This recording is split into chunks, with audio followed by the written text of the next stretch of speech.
또 한 가지는 오늘 2부 예배 때 우리 유초등부 아이들이 함께 예배를 드렸는데 아무도 모르셨죠? 왜 몰랐을까요? 조용했기 때문입니다. 이것을 아까 제가 칭찬해야지 생각하다가 넘어갔는데 종종 이렇게 온 세대 예배로 드려도 전혀 어려움이 없겠다라는 생각이 오늘 들었습니다. 신앙교육을 잘 해주신 우리 선생님들과 학부모님들께 진심으로 감사드립니다. 혹시 여러분은 그런 적 없으신지 모르겠습니다. 너무 큰 충격 혹은 충격적인 장면을 목도한 뒤에 그 문제들이 다 해결되었음에도 불구하고 여전히 그 놀란 가슴이 진정되지 않는 것, 후유증을 겪은 적 없으신지 모르겠습니다. 제자들에게 있어 예수님의 죽음이라는 이 사건은 너무나도 큰 충격이었습니다. 그들이 믿고 따랐던 모든 것이 부셔지는 것 같은 고통이었죠. 실제로 자극적인 장면들이 눈앞에 펼쳐졌습니다. 예수님께서 매를 맞고 피를 흘리시고 마침내 비참하게 십자가에서 돌아가셨죠. 분명 예수님이 다시 살아나셨다, 부활의 소식을 들었습니다. 막달라 마리아가 직접 보았고 엠마오로 가던 두 제자들도 돌아와서 증언을 했습니다. 그렇게 들었으면 무언가 변화가 있어야 되는데 오늘 우리가 읽은 본문에 여전히 보이는 제자들의 모습을 한번 보시기 바랍니다. 어떻게 하고 있어요? 여전히 문을 잠그고 숨어 있었습니다. 여전히 두려웠습니다. 분명 부활의 소식은 들었으나 그 안에 있던 불안과 두려움의 공기는 좀처럼 사라지지 않았습니다. 그들의 마음도 그 문과 같이 얼어붙고 굳게 닫혀 있었던 것이죠.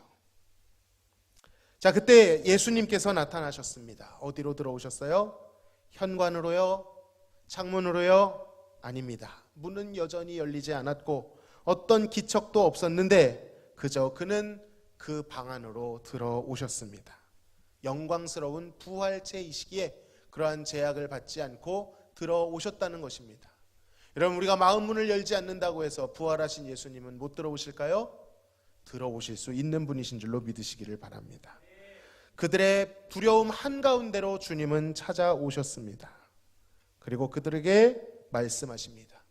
너희에게 평강이 있을지어다. 여러분, 평강은 무엇입니까? 상황이 해결된 것인가요? 감정이 편해진 것입니까? 물론 그런 것도 아예 없다고 말하진 못하겠지만 진정한 평강은 예수님의 방문으로 이루어지는 줄로 믿습니다. 예수님의 임재가 곧 평강의 시작입니다. 예수님과의 관계 회복이 존재의 안정을 가져온다라는 사실입니다. 그러니 여러분, 두렵고 어려운 순간에 누구를 찾으셔야 됩니까?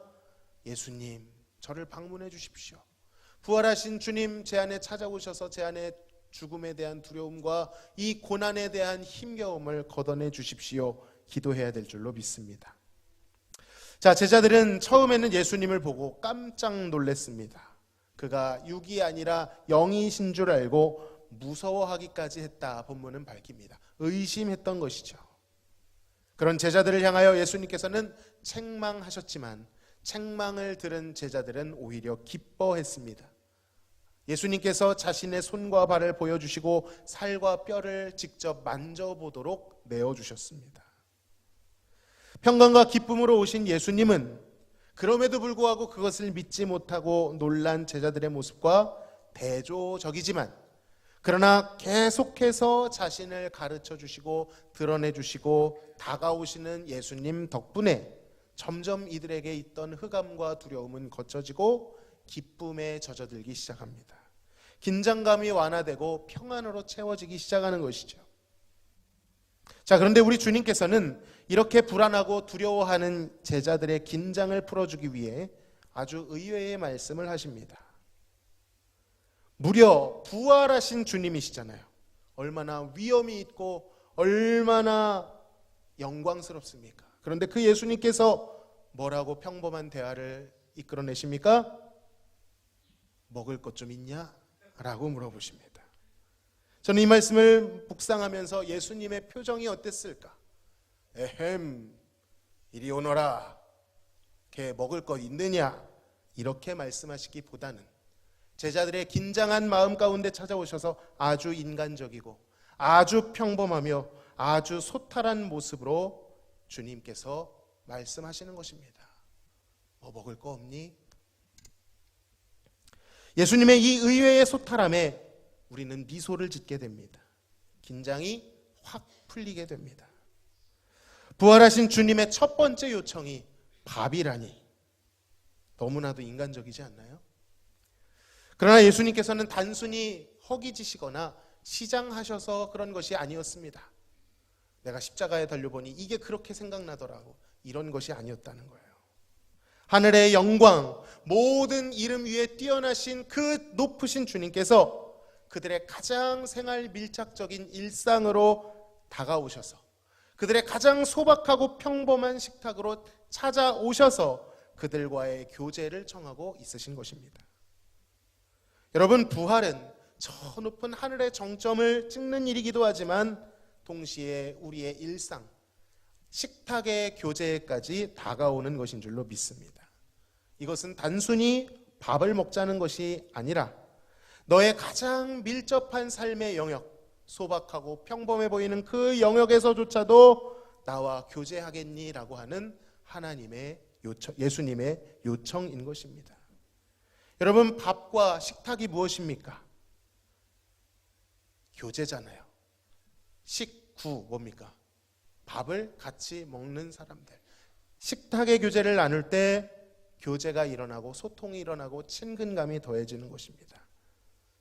부활이라고 하는 것은요, 꼭 높고 거창한 부분에서만 일어나지 않습니다. 대단한 고난, 우리의 사망과 죽음, 물론 그것을 다 수렴하지만 우리의 삶의 아주 소소하고 밀착적인 부분에까지 그것은 진리로 작용합니다. 왜 우리는 식기도를 하지요? 왜 식기도 하십니까? 예전에 한번 제가 말씀드린 적 있죠. 안 믿는 사람들 사이에서 어떻게 기도한다고요? 하나님 감사합니다. 아멘. 젓가락 떨어뜨리고 주스면서 하나님 감사합니다. 아멘. 아시지요? 어떤 사람은 1번 이렇게 1번 저장해 놨대요. 하나님 감사합니다. 식기도를 하는 이유가 무엇입니까? 삶의 가장 소소한 밀착적인 부분조차도 하나님을 기억하고 하나님을 인정하고 하나님께 감사하고자 하는 장치인 것입니다. 여러분, 부활도 그렇게 누려져야 합니다. 꼭 죽음과 사망, 심각한 사건 가운데서만 소망을 운운하는 것이 아니라 여러분이 돌아가서 마주하게 되는 매우 평범한 상황들, 소소한 일상 중에서도 부활이 고백되어야 될 줄로 믿습니다.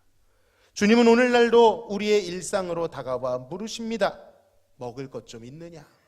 나와 함께 밥을 먹을 수 있느냐? 라고 물으십니다.